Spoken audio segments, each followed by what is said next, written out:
Assalamualaikum warahmatullahi wabarakatuh. Kami dari kelompok 4 dengan anggota Febriana Putri Rahmawati dan Ilham Aditya akan mempresentasikan makalah metodologi PAI dengan judul Teori Belajar Konstruktivisme dan Implikasinya dalam Pendidikan Agama Islam. Pertama, saya akan menjelaskan mengenai pengertian dari teori belajar konstruktivisme.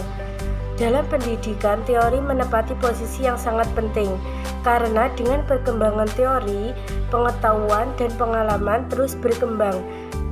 Berbicara teori, ada banyak teori yang cocok digunakan dalam pembelajaran, salah satunya teori belajar konstruktivisme. Konstruktivisme berasal dari dua kata, yaitu konstruktif dan isme. Konstruktif berarti membina, memperbaiki, dan membangun. Sedangkan isme berarti aliran atau faham.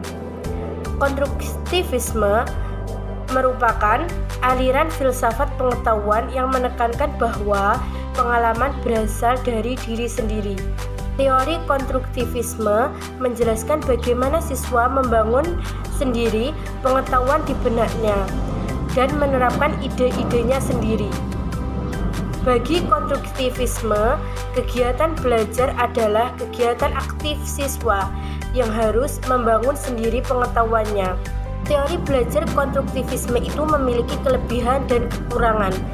Kelebihan dari teori belajar konstruktivisme: pertama, pembelajaran berdasarkan konstruktivis memberikan kesempatan kepada peserta didik untuk mengungkapkan gagasan secara eksplisit dengan menggunakan bahasanya sendiri.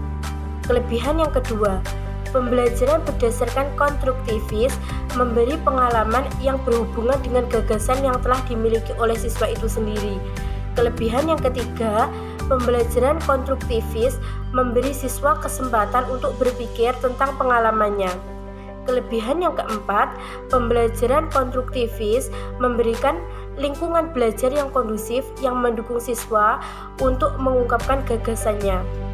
Sedangkan kelemahan teori belajar konstruktivisme: pertama, siswa mengkonstruksi pengetahuannya sendiri.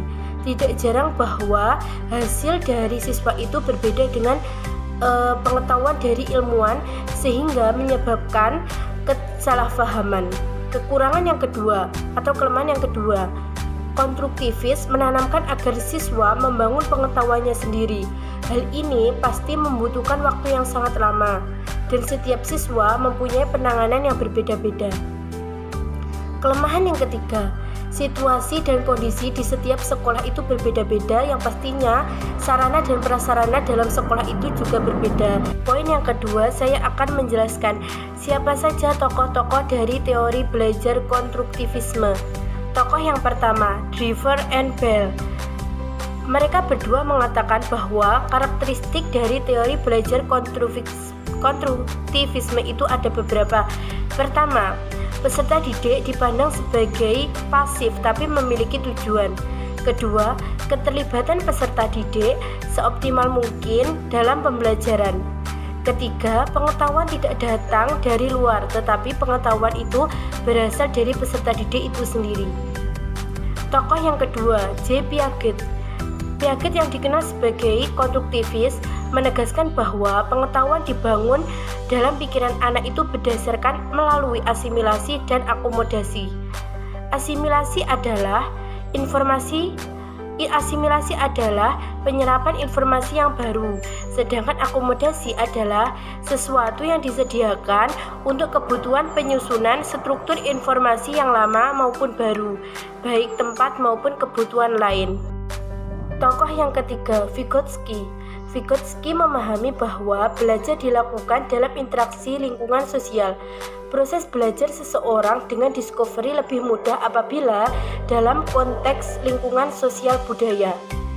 Inti kognitifnya Vygotsky adalah interaksi antara aspek internal dengan eksternal yang terjadi pada lingkungan sosial. Yang keempat yaitu Tasker. teori belajar konstruktivisme, Tasker menekankan bahwa ada 3 hal yang perlu diperhatikan dalam pembelajaran, yaitu pertama, peran aktif peserta didik dalam mengkonstruksikan pengetahuan secara bermakna. Kedua, kaitan antara ide-ide baru sangat penting dalam pengkonstruksian.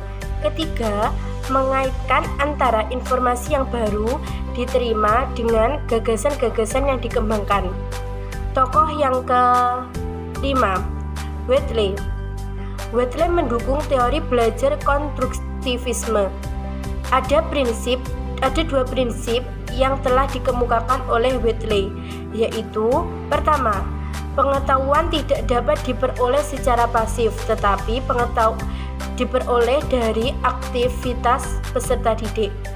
Kedua, kognisi berfungsi adaptif dan membantu pengorganisasian pengalaman nyata untuk dikembangkan dalam proses belajar. Tokoh yang keenam, Hanbury. Hanbury mengemukakan bahwa ada beberapa aspek berlandaskan teori belajar konstruktivisme, yaitu sebagai berikut. Pertama, belajar melalui pengonstruksian informasi dan ide yang telah dimiliki. Kedua, pembelajaran menjadi bermakna apabila peserta didik mengerti. Ketiga, strategi peserta didik lebih bernilai. Keempat, peserta didik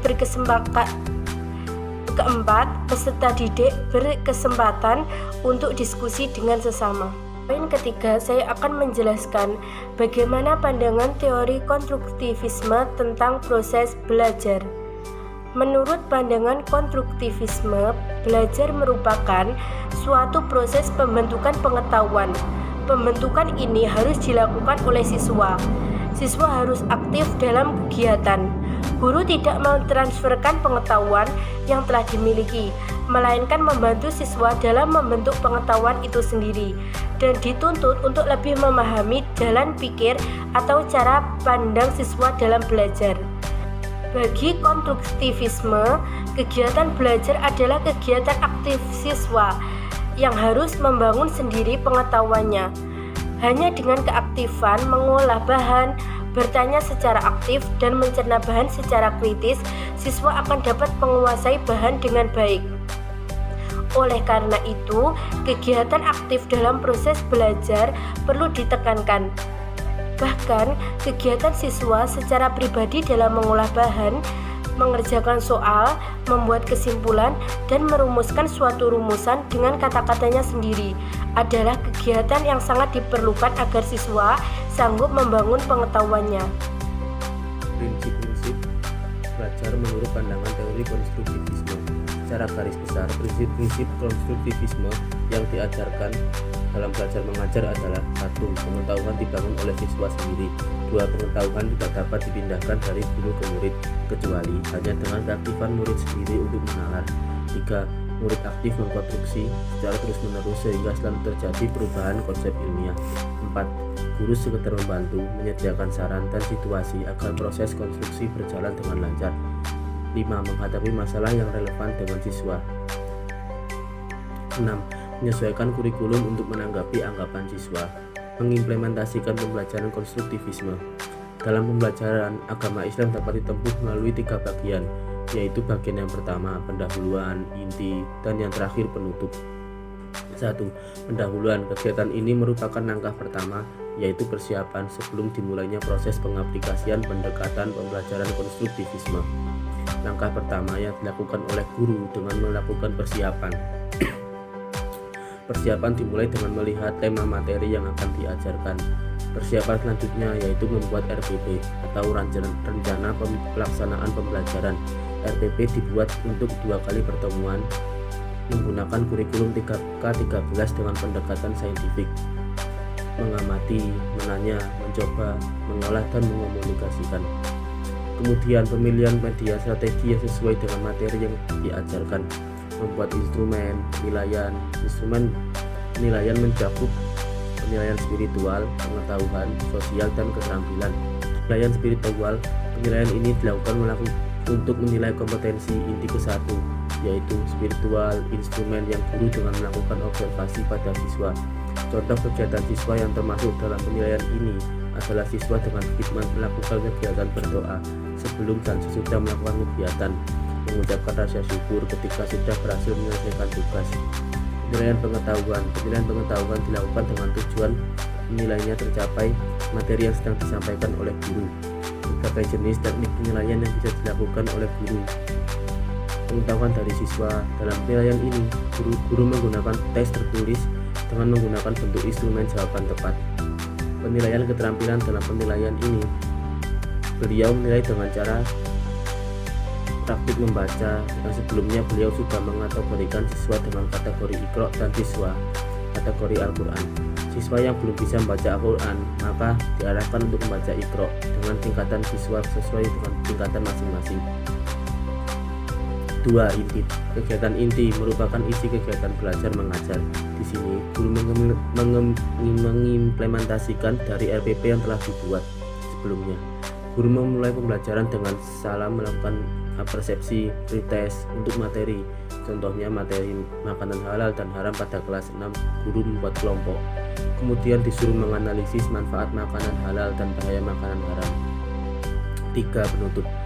Kegiatan ini dilakukan dengan memberikan penguatan materi materi halal atau haram bersama para peserta didik, melakukan refleksi terhadap pembelajaran yang telah dilaksanakan.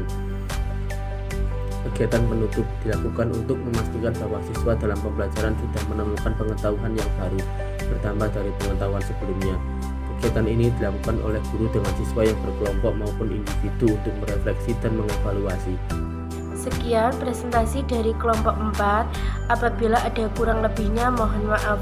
Wassalamualaikum warahmatullahi wabarakatuh.